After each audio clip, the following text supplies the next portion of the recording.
সবাই কেমন আছেন? আজকে কি বার? বন্ধ কি বারে? বলেন বিসমিল্লাহ। আচ্ছা, আপনারা যে বাড়িতে যাই, সোমবারে বাড়িতে যাওয়ার পরে খেলাধুলা করবেন, বাবার সঙ্গে রাগ করবেন, মোবাইল চালাবেন, ঠিক কি না? বলেন সুবহানাল্লাহ। আপনাদের এই মাদ্রাসায় পড়ালেখা সবক সাত সবক কামুক্তা না দিয়ে মাঝে মাঝে মাইর খান, এটা ঠিক কি না? কতটুকু ঠিক? আচ্ছা, আপনাদের এই মাদ্রাসায় সুশৃঙ্খল চলাফেরা না করে উগ্র চলাফেরা এমনকি শয়তান দুষ্টামির জন্য মাইর খাননি মাঝে মাঝে, ঠিক কি না? বলেন সুবহানাল্লাহ। সবাই আমার সঙ্গে ওয়াদাবদ্ধ হন যে আমরা বাড়িতে গিয়া বাপমার সঙ্গে ভালো আচরণ করবো, মোবাইল চালাবো না, বাপমায়ের সঙ্গে সর্ব কাজে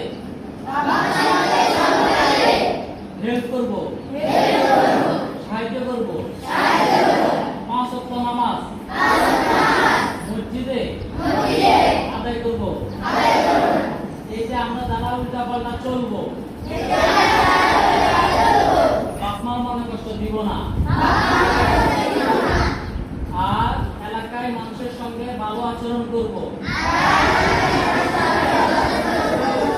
এমন কোন কাজ করবো না যাতে মানুষের এমনকি এলাকাবাসীর মনে কষ্ট যায় না যায়, ঠিক আছে? আচ্ছা, কথা শেষ। এখন কথা হচ্ছে এই যারা বাড়িতে গিয়া এই যে খেলাধুলা দুষ্টামি বা কিছু করে যেন কারো যেন কোনো ক্ষয়ক্ষতি যেন না হয়, ঠিক না?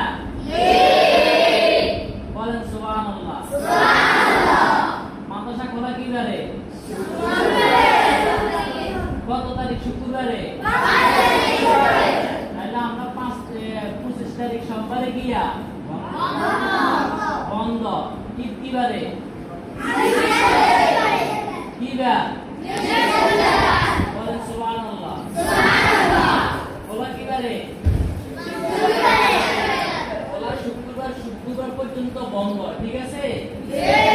আমাদের জন্য সর্বোচ্চ সুযোগ শনিবার থেকে আসবা, ঠিক আছে? 6 তারিখ শনিবার থেকে সকাল থেকে বিকাল সন্ধ্যার মধ্যে উপস্থিত হয়ে যাবে। সবাই উপস্থিত হবেন তো? বলেন সুবহানাল্লাহ।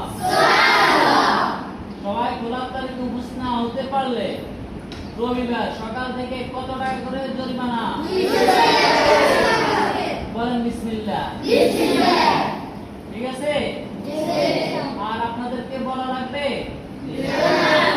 এই যে আজকে শনিবার থেকে সোমবার ছুটি ঘোষণা পর্যন্ত এই যে যারা সুশৃঙ্খলভাবে চলবে তাদের জন্য পুরস্কার আছে, ঠিক কিনা? আর কোন ধরনের দুষ্টামি এবং কি পড়ালেখা অমনোযোগী হওয়া যাবে না বন্ধ পর্যন্ত, ঠিক কিনা? আর বাড়িতে গিয়ে তোমরা কোরআন শরীফ পড়বা সকাল বিকাল রাতে, পড়বে তো? বলেন সুবহানাল্লাহ। এই সবাই খেয়াল করেন, এই যে বাইরে যাওয়া যে প্রতিবেদন দুটি দেওয়া হয়েছে এটা সবাই পূরণ করবে, ঠিক আছে? ঠিক কিনা? আচ্ছা, আপনার এই বাইরে যাওয়ার সংবাদ থেকে এটা রুটিন দেওয়া হয়েছে শুক্রবার পর্যন্ত। খোলার তারিখে অবশ্যই উপস্থিত হয়ে যাবেন, ঠিক আছে? আর আপনার এই যে বাড়ি থেকে আপনার অভিভাবক যিনি ওনার থেকে এখান থেকে স্বাক্ষর নিয়ে নেবেন, আর এলাকার ইমাম সাহেব কর্তৃক স্বাক্ষর নিয়ে নেবেন। আপনাদের কোনো চলাফেরা কোনো উঠা বসা আপনারা মনে করেন একটা সাইনবোর্ড, আপনাদের সাইনবোর্ডের যদি কোনো বদনাম হয় তাহলে বদনাম হবে মাদ্রাসা। সর্বোচ্চ খেয়াল করবেন যেন আপনাদের কারণে যেন এলাকাবাসী কোনো মা ভাই বোন বা আত্মীয় স্বজন যেন মনে কষ্ট না হয়, খেয়াল রাখবে। সবসময় নিজেকে এই যে মন্দ কাজ থেকে বিরত করে চলবে, ঠিক আছে কিনা? তো আপনার এই যে সবার কাছে বাইরের কাজের প্রতিবেদন দেওয়া হয়েছে কিনা? আচ্ছা, সবাই খেয়াল করেন, আমি একবার পড়ে শোনাই। মাদ্রাসায় জাবালুল লক্ষ্মীপুর শাখা, দক্ষিণ মধুপুর পৌর 10 নং ওয়ার্ড, সদর লক্ষ্মীপুর। ছুটিকালীন সময় শিক্ষার্থীদের কাজের প্রতিবেদন। এত দ্বারা মাদ্রাসায় জাবালুল লক্ষ্মীপুর শাখার সকল বিভাগের ছাত্রছাত্রীদের অবগতির জন্য জানানো যাইতেছে যে ইনশাআল্লাহ আগামী 25শে মে 2026 রোজ সোমবার থেকে 5 জুন রোজ শুক্রবার পর্যন্ত অত্র মাদ্রাসা ঈদুল আজহা বন্ধ থাকবে। অতএব সকল ছাত্রছাত্রী আগামী 6 জুন রোজ শনিবার সকাল থেকে সন্ধ্যার মধ্যে উপস্থিত থাকতে হবে। ঠিক আছে? তারপরে এখানে মাদ্রাসা নাম্বার আছে, শিক্ষার্থীর নাম, যে খালি জায়গা আছে এখানে সবাই সবার নাম লিখবেন। ঠিক আছে? আর পিতার নামের জায়গায় সবাই পিতার নাম বাবার নাম লিখবেন, কারণ অনেকের নাম ডবল আছে, যার কারণে বাবার নাম চিনা যাবে। ঠিক আছে? খেয়াল রাখবে তো।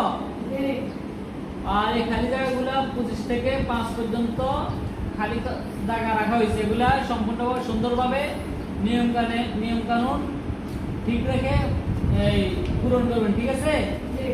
এলাকার ইমামের স্বাক্ষর, অভিভাবকের স্বাক্ষর, এগুলো তো ওনারা স্বাক্ষর করবে, আপনারা করবেন না। ঠিক আছে? আর নিয়মাবলী কি কি কাজ আপনাদের সেগুলো দেখেন। 1 নাম্বার 5 ওয়াক্ত নামাজ জামাতের সহিত মসজিদে আদায় করা।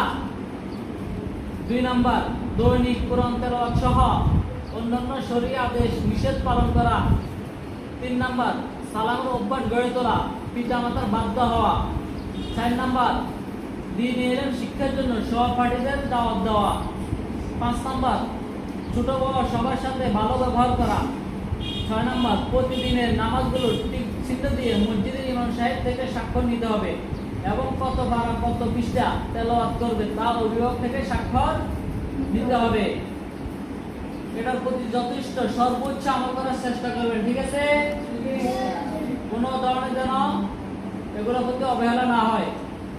আপনি মাদ্রাসায় থেকে বাড়িতে যাবেন, এলাকা ভিত্তিক ছোট ভাই এদেরকে স্নেহ সহিত মাদ্রাসা পড়ার জন্য দাওয়াত দিবেন। বড় ভাই যারা সম্মান করবেন, তাজিম করবেন। কোনো ধরনের আপনার যেন বেয়াদবিতে ওনারা যেন কষ্ট না হয়। ঠিক আছে? ওনারা আপনাদেরকে বেয়াদব বলতে বাধ্য না হয়, কারণ আপনারা মাদ্রাসার ছাত্র, আপনাদেরকে সবাই ফলো করবে। আপনারা ওইভাবে শৃঙ্খলভাবে বজায় চলবেন। ঠিক আছে? মাদ্রাসায় আপনারা আমাদেরকে জ্বালান বা কষ্ট দেন, আমরা সেটা উস্তাদ হিসেবে আমরা অনেক কিছু মেনে নিই, অনেক কিছু আমরা কন্ট্রোলে থাকি। আপনারা অনেক জ্বালান, কিন্তু তারপরে আমরা অনেক কিছু আপনাদের পড়ালেখার উন্নয়নে বা আপনারা মাদ্রাসায় জমি বসে পড়ার জন্য আমরা সর্বোচ্চ ত্যাগ স্বীকার করি। কিন্তু এলাকা ভিত্তিক আপনাদের আচরণ ওনারা কষ্ট নিয়ে নেবে, কারণ আপনারা যে পরিমাণ জ্বালান। ঠিক না? আপনারা সভ্য মানুষ, আপনারা সভ্য না অসভ্য? জোরে বলেন। আরে আপনারা ভালো মানুষ, আপনারা ভালো মতো চলবেন, ভালো পরিচয় দিবেন। মাদ্রাসায় যাবেন লক্ষ্মীপুর শাখার কোনো বদনাম যেন না হয়, কোনো কাজে যেন আপনার কোনো কাজে কর্মে যেন ক্ষতি না হয়। ঠিক আছে? তো আজকের জন্য আল্লাহ হাফেজ।